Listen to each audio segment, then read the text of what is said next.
feliz y bendecido día para todos, que el Dios de la gloria bendiga cada una de sus vidas, les colme con su gracia, su bondad y su misericordia. Estamos de nuevo con ustedes compartiendo este tiempo de reflexión, de meditación de la preciosa palabra del Señor. Es nuestro gozo, nuestra alegría saludarles en esta preciosa mañana, sabiendo que las misericordias de Dios son nuevas cada mañana. Estamos nuevamente con el profesor José Mavares, quien ha estado compartiendo con nosotros y ha estado, de alguna manera hemos estado, hermano José, reflexionando acerca de algunos temas bíblicos de gran importancia para la iglesia. Y bueno, el hermano quiere saludarles también en esta mañana. Muy buen día, bendiciones a todos los que a esta hora están conectados. Deseamos que las bendiciones del Padre Celestial les alcancen y lleven cada uno el camino que Dios ha trazado para cada uno, en el nombre del Señor. Estaba reflexionando ayer acerca de un pasaje en el libro de Job que marcan el final del drama, el final de la situación que se da en relación a la historia, a la vida de Job. Concretamente en el capítulo 42, el versículo 3, donde finalmente Job le responde a Dios. De hecho, en todo el diálogo de Dios con Job, que comienza en el capítulo 38, hay solamente dos ocasiones en las cuales Job responde, y en las dos ocasiones que responde hace alusión a su condición, hace alusión a su escasez de palabras para responderle a Dios. En el capítulo 40, el versículo 3 dice: entonces respondió Job a Jehová y dijo: he aquí que yo soy vil, ¿qué te responderé? Mi mano pongo sobre mi boca. Una vez hablé, mas no responderé. Aún dos veces, mas no volveré a hablar.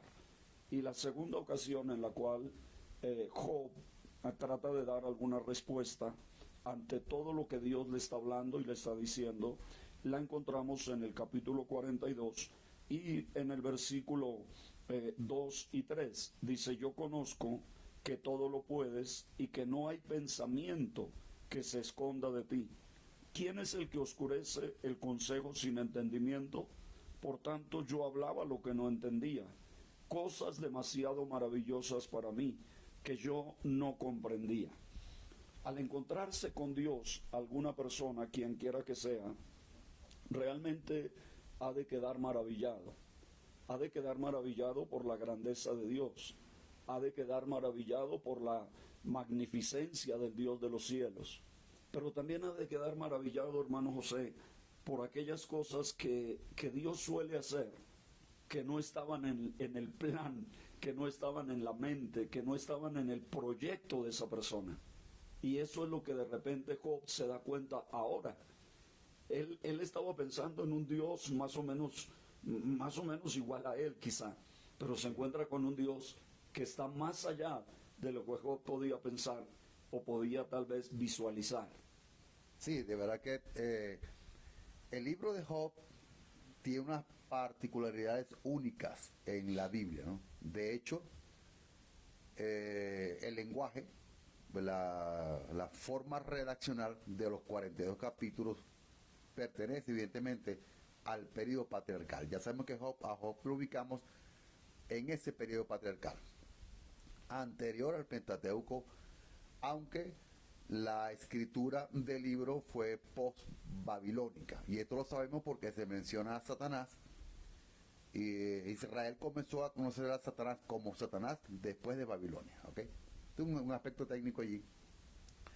Otra forma, otro aspecto importante del libro es que cuando lo analizamos capítulo por capítulo, la redacción, el contenido, vemos con toda claridad que el libro de Job es un libro de filosofía existencial.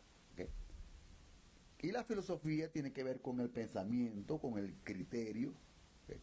Notemos que Job comienza en el capítulo 1 pensando, diciendo, bueno, toda esta ruina vino de parte del hombre con humildad. En Job 1:20 le dice, bueno, Jehová dio, Jehová quitó, pero si analizamos el capítulo 1 y 2 de Job, Dios nunca le quitó nada a Job.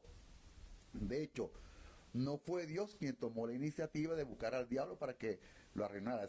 Así no sucedieron las cosas, pero el hombre comienza pensando de esa manera, equivocadamente. La primera conclusión de Job con relación a Dios, eso está en el 1:20, dice que Jehová dio, Jehová quitó y se postró y adoró. Bueno, Dios me arruinó. No, allí se equivocó Job, ¿ok? Luego vemos la incursión de los amigos, Elifaz, Bildad, Sofar, Eliú. Cada uno tenía un criterio personal. Pero cuando llegamos al capítulo 42 que acaba de tomar el pastor Orlando, notemos que ya Job ha cambiado el criterio. Ahora dice, de oídas te había oído, más ahora mis ojos te ven, y comienza a entender que lo que él pensaba no era lo que Dios pensaba. ¿Ok? Es bien importante, y ya la Escritura lo reafirma de esa manera. Nuestros pensamientos no son sus pensamientos, ni nuestros caminos son los caminos de Dios. Interesante también notar la manera como Job conceptúa su propia vida, no luego de oír de Dios, sino luego de ver a Dios, de conocer a Dios. Y claro, no es que no es que Job vio a Dios, pero él dice, más ahora mis ojos te ven. Ahora tengo claridad acerca de Dios. Correcto. La fe de muchas personas está fundamentada en lo que otros les han dicho, en lo que otros les han contado, en lo que otros, y lamentablemente muchas veces se utiliza esa experiencia de alguien para motivar la fe de otros, y perdónenme, pero a veces para influenciar la fe de otros. Pero yo creo que la verdadera realidad de la fe comienza cuando nosotros nos encontramos con Dios de una manera personal. Cuando conocemos a Dios, no por lo que me dijo el otro, sino por lo que yo puedo experimentar de ese Dios grande y maravilloso, de ese Dios que todo lo puede. El encuentro con Dios en ese diálogo cambia la perspectiva de Job. Sí, correcto. De oídas se había oído, pero ahora mis ojos te ven. Y cuando te había oído de oídas, yo pensé que eras casi como yo, éramos casi iguales. Yo quería hablar contigo, quería poner mi causa delante de ti. Pero ahora que me encuentro contigo, me doy cuenta que no es así, que soy vil y me aborrezco en polvo y en ceniza. Ahora me doy cuenta que el grande no soy yo, que el grande eres tú, que el grande es Dios.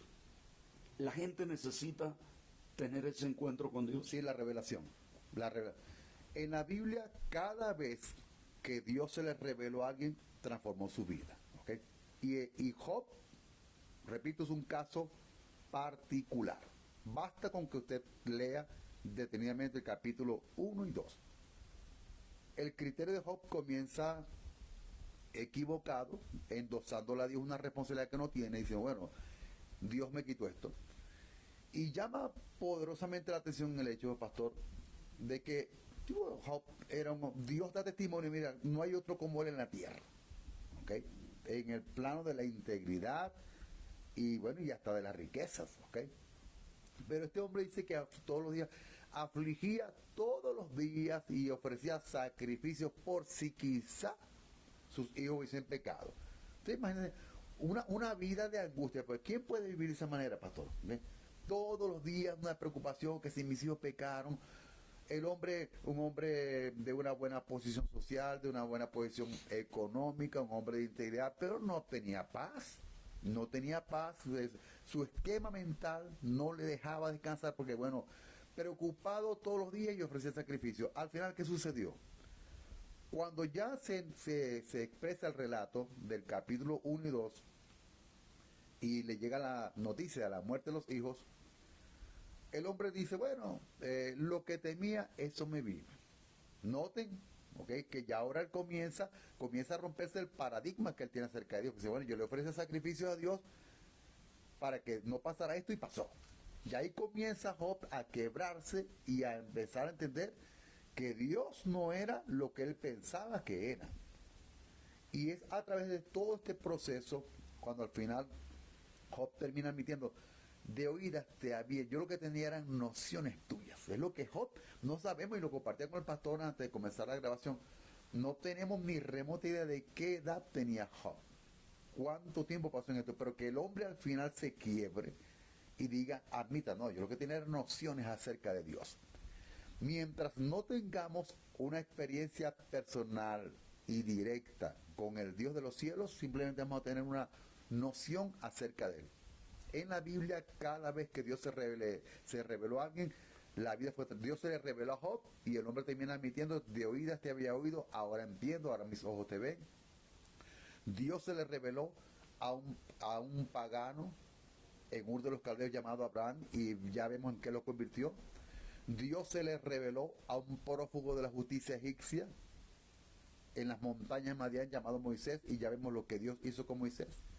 Dios se le reveló en una cueva a Gedeón, y ya vemos lo que Dios hizo con Gedeón. Entonces, en la Biblia el patrón se repite. Cada vez que Dios se revela a la vida de alguien, esa vida es transformada. Y es lo que deseamos que Dios haga contigo en esta mañana, en este día, en nuestras vidas. Que Dios se revele para que nuestras vidas sean transformadas. En este orden de ideas, hermano, pienso que muchas veces el concepto equivocado que algunas personas tienen acerca de Dios es realmente lo que les ha impedido crecer en su vida espiritual, avanzar en su vida espiritual. Y quiero reiterar algo, un concepto que muchas veces ni siquiera es propio, un concepto que tal vez otros han implantado en ellos.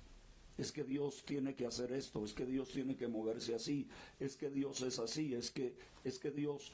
Y a veces queremos enjaular a Dios en nuestras opiniones, en nuestras tradiciones, en nuestros dogmas, en nuestros conceptos.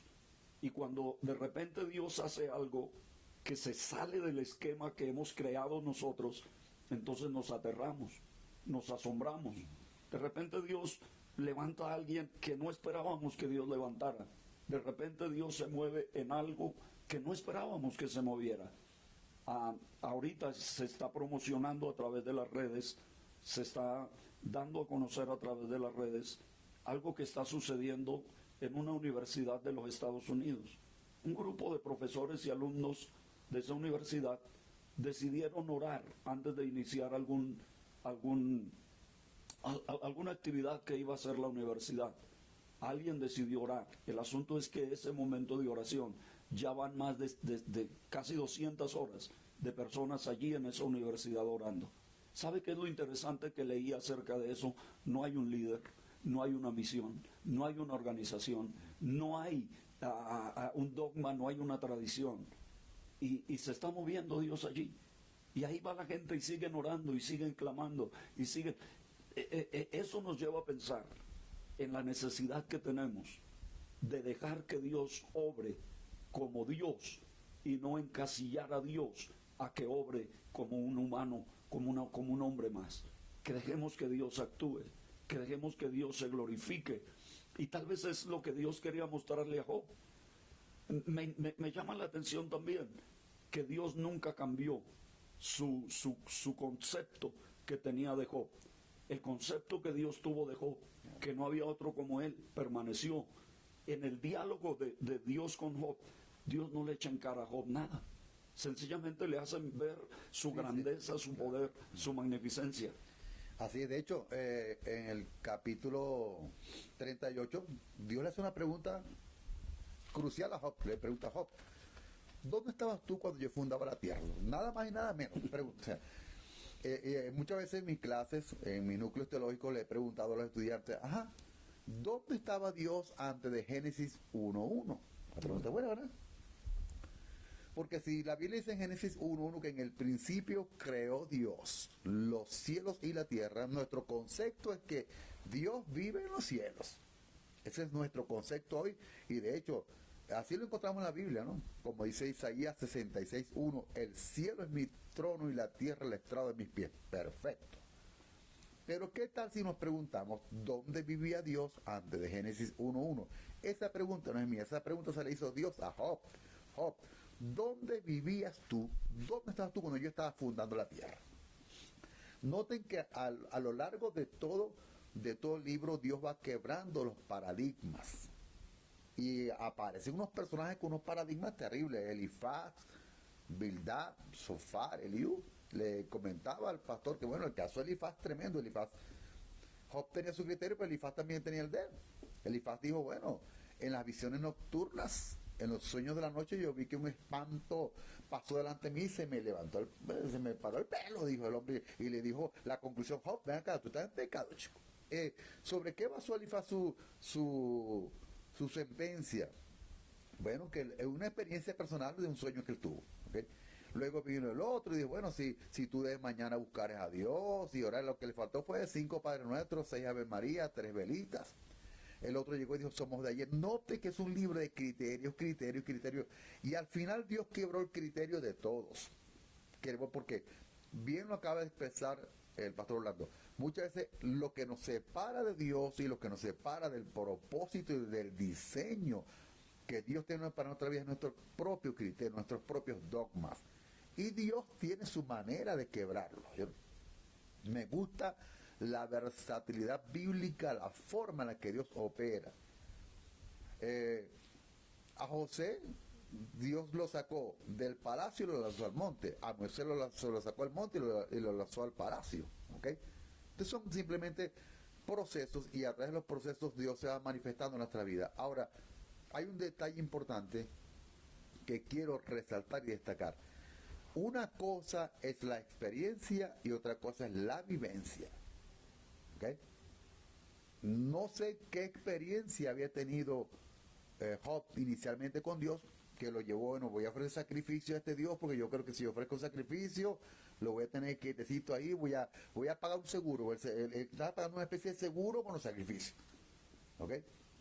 Pero luego pasa todo este tiempo y al llegar al capítulo 42, el Job del capítulo 42 no es el mismo Job del capítulo 1 y 2.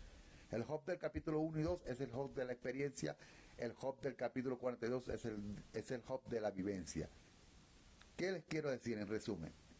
Siempre estamos buscando tener una experiencia con Dios. El Evangelio, la vida en el Evangelio del Reino no depende de una experiencia, señores, depende de la vivencia en Cristo, de la vivencia en la palabra, en el entorno, en la atmósfera del reino, como dice Hechos 17:28, que en Él vivimos, en Él somos y en Él nos movemos. Y muchas veces el asunto con las experiencias que se tienen con Dios y que Dios permite a algunas personas es que convertimos la experiencia como en la máxima expresión del obrar de Dios y nos olvidamos incluso en algunas ocasiones de su preciosa palabra. Nos olvidamos de lo que Dios demanda de nosotros. No, yo ya tuve una experiencia con Dios y entonces eso es suficiente. Yo ya tuve una experiencia con Dios y eso es lo más determinante en mi vida.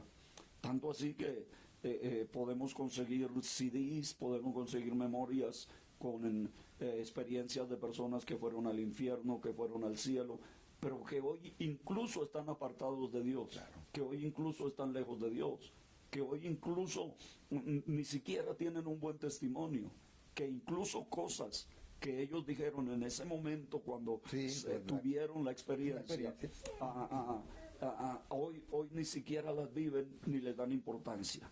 Realmente lo valioso, realmente lo trascendental, realmente lo transformador es encontrarnos con Dios para que Él moldee nuestras vidas, para que Él cambie nuestras vidas, para que, como dice el apóstol Pablo, el vaso de barro no le diga al que lo hizo por qué lo hizo, sino que nos rindamos a Él. Job seguramente tenía que darse cuenta, o más bien nosotros tenemos que darnos cuenta hoy que la realidad con Dios va más allá de un momento, va más allá de una experiencia. Totalmente.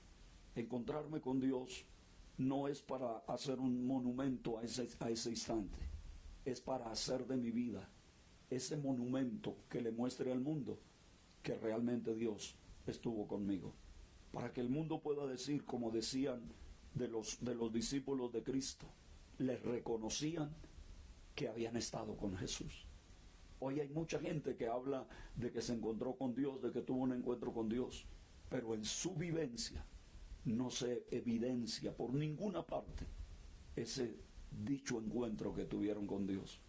Porque si Dios no marcó tu vida, si Dios no transformó tu vida, si Dios no te hizo ser una persona nueva, una persona diferente, entonces quizá tu encuentro con Dios fue nada más una experiencia momentánea, pasajera, transitoria, sensorial, emocional, como se quiera. Pero cuando Dios pasa por una vida, su huella queda indeleble, totalmente, que nadie podrá quitar. Nos despedimos, se nos fue el tiempo. Este tiempo pasa volando. Bendiciones. Bendiciones para todos. Dios les guarde. Mañana en la noche, en la iglesia, comenzamos un tiempo muy especial de estudio bíblico. Y vamos a comenzar hablando acerca de la metodología de la interpretación bíblica. Sí, correcto. Todo invitado. Sí, dígales. Lo invitado para mañana, si el Señor lo permite, pues comienza el funcionamiento de la Academia Bíblica Pleroma. Y vamos a comenzar con la materia de metodología de interpretación bíblica. De verdad que anhelamos que todos los que quieran formar parte de este proyecto, ya estoy en conversación con el pastor, para buscar la manera de también vía online, por este medio, impartir algunas clases. Pero mañana, si Dios quiere, comenzamos con las clases en la iglesia. Y el anhelo también es poder hablar un poco acerca de la teología sistemática, bíblica y sistemática, y poder ir avanzando un poco en cuanto al conocimiento de la palabra del Señor. Por supuesto, lo más importante es conocer al Dios de la palabra, a través de la palabra de Dios. Bendiciones para todos. Que Dios les guarde. Feliz día.